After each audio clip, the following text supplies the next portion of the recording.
Hola, muy buenos días. Te voy a invitar a que junto conmigo estemos meditando en algo de la palabra para tener en nuestro corazón y en nuestra mente durante este día. Vamos a estar leyendo Mateo, las buenas nuevas escritas por Mateo Leví, un ex publicano, un ex cobrador de impuestos al cual el Mesías Yeshua, Jesucristo, llamó para ser uno de sus discípulos.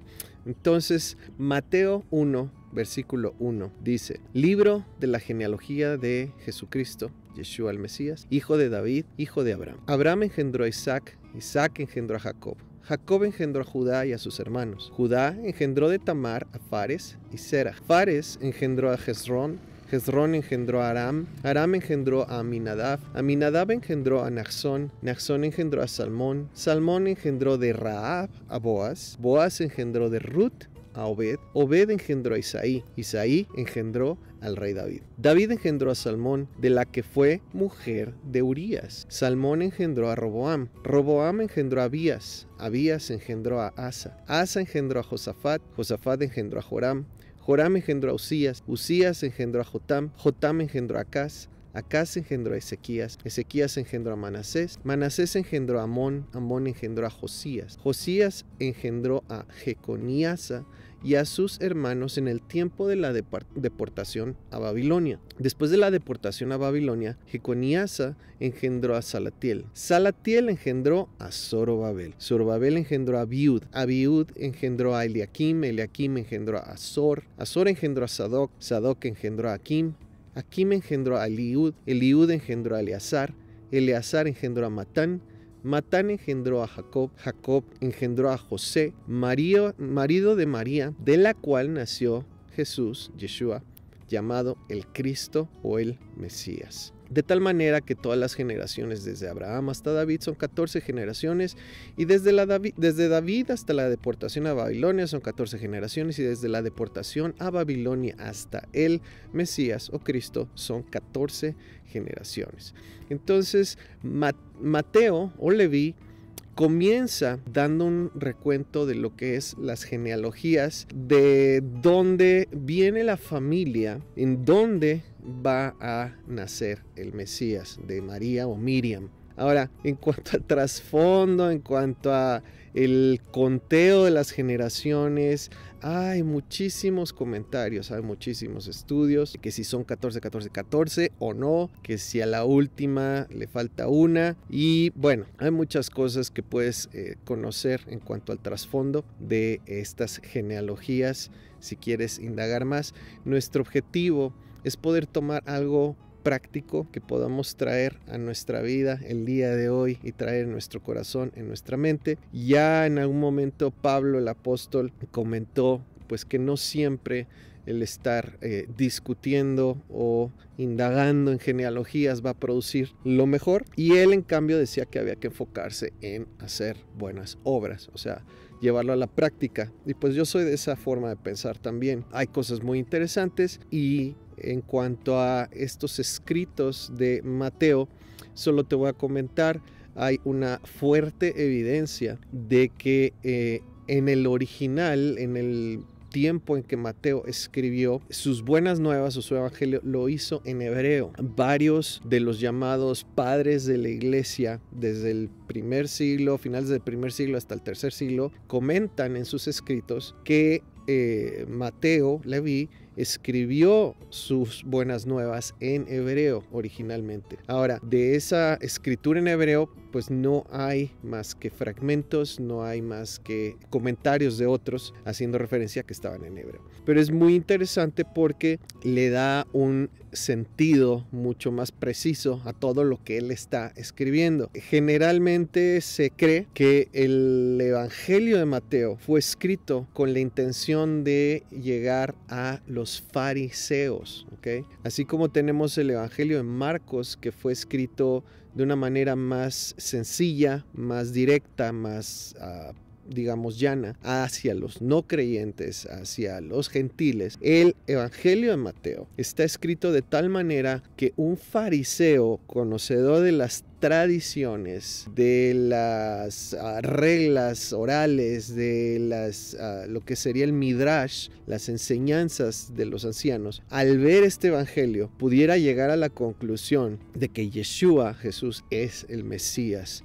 prometido. Entonces está escrito de tal manera que un fariseo lo puede entender. Y pues imagínate, tenemos que tomar en cuenta lo que era esa forma de pensar, esa forma de ver las escrituras para poder, pues ahora sí que recibir todo lo que Mateo estaba tratando de compartir en sus buenas nuevas. Y tiene todo el sentido del mundo. Para empezar, en estas genealogías, algo que a mí me encanta, es cómo Mateo, Leví, un ex publicano, un cobrador de impuestos, que invita a Yeshua a su casa, lo puedes leer también en Lucas capítulo 3. Invita a su casa y Yeshua va, y él, vencido de su necesidad del Mesías, empieza a hacer lo que tiene que hacer, como es devolver a todos lo que debe, lo que les ha podido defraudar, y hay una verdadera convicción en este cobrador de impuestos. Y después sigue al Mesías. Sin embargo, como un ex cobrador de impuestos,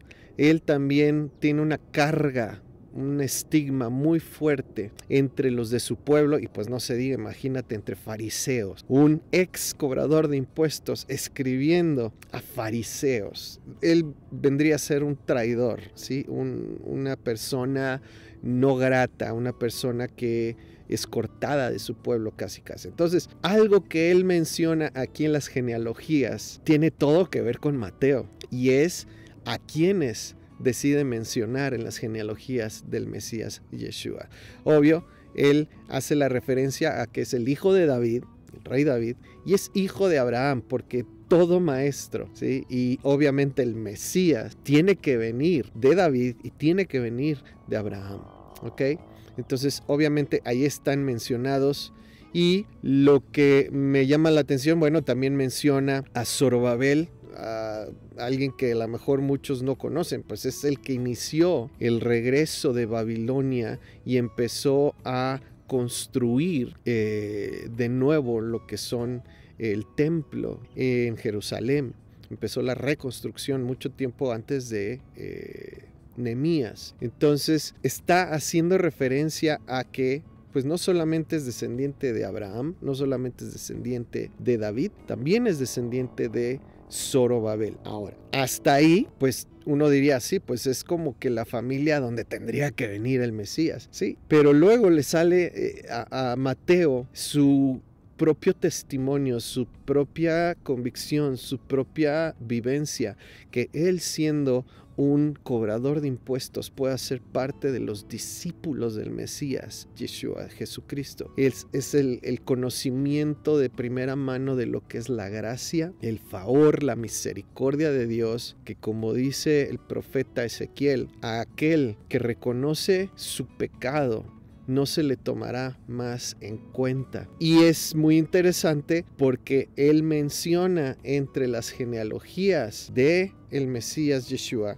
de Jesús, a Tamar. Tamar, una mujer que, punto y aparte de lo que dice la tradición, no era parte del pueblo. Una mujer a la que Judá encontró y dio por mujer a sus hijos, que resultaron ser malos, a los cuales Dios quitó la vida, y a final de cuentas Tamar, haciéndose pasar por una prostituta, engaña a su suegro Judá para tener descendencia de él. Entonces, una mujer en unas circunstancias cuestionables es parte de la ascendencia del Mesías. Y después también tenemos más adelante a Rahab. Rahab, otra mujer que no era parte del pueblo, que habitaba en Jericó, que pues también era de una, punto y aparte de lo que dice la tradición, era una mujer que se dedicaba a cosas cuestionables también. Y sin embargo es una mujer que junto con su familia encontró misericordia al ayudar a los israelitas a la toma de Jericó. De ella viene otra mujer que tampoco fue parte del pueblo, que es Ruth, después de ella, perdón. Entonces de Rahab viene Boaz. Boaz es quien toma a Ruth. Ruth, otra mujer que no era parte del pueblo, ¿sí? moabita, un pueblo que después va a ser maldecido por Dios. Y sin embargo, de Ruth con Boaz viene Obed, y de Obed viene Isaí, de Isaí viene el rey David. Entonces, lo que quiero hacer notar es cómo en las genealogías del Mesías Yeshua, desde la perspectiva de Mateo, un ex cobrador de impuestos, es necesario mencionar a aquellas personas que no eran, digamos, las más indicadas para ser las antecesoras o ancestras de la familia donde estaría llegando el Mesías Yeshua. El Rey de Reyes, el Señor de los Señores, nació en una familia donde había un pasado, había situaciones no pues de lo más favorables en su pasado. Y sabes, yo te dejo con esto. Eso nos habla de cómo la gracia, la misericordia de Dios no hace acepción de personas. Él tomó a un Mateo y él decidió poner al Mesías Yeshua en una familia que tenía de todo en su haber. Entonces, gracias a Dios por su misericordia, por su gracia, que no hace acepción de personas y que a cualquiera que le busca, a cualquiera que se entrega a Él, a cualquiera que recurre a Él, Él no le rechaza. Al corazón contrito y humillado, Él no desechará. Gracias a Dios por eso. Que el Señor te encuentre en una condición de humildad, de arrepentimiento, de recibir su gracia, de estar dispuesto a ser parte de su pueblo, parte de los discípulos del Mesías Yeshua, que aún el día de hoy siguen buscando conocerle y seguirle en toda su manera de vivir. No importando de dónde vienes, no importando de qué familia naciste, no importando quiénes fueron tus antepasados. El que está en el Mesías, en Cristo, es una nueva criatura. Gracias a Dios por eso. El Señor te bendiga. Tengas un excelente día. Shalom.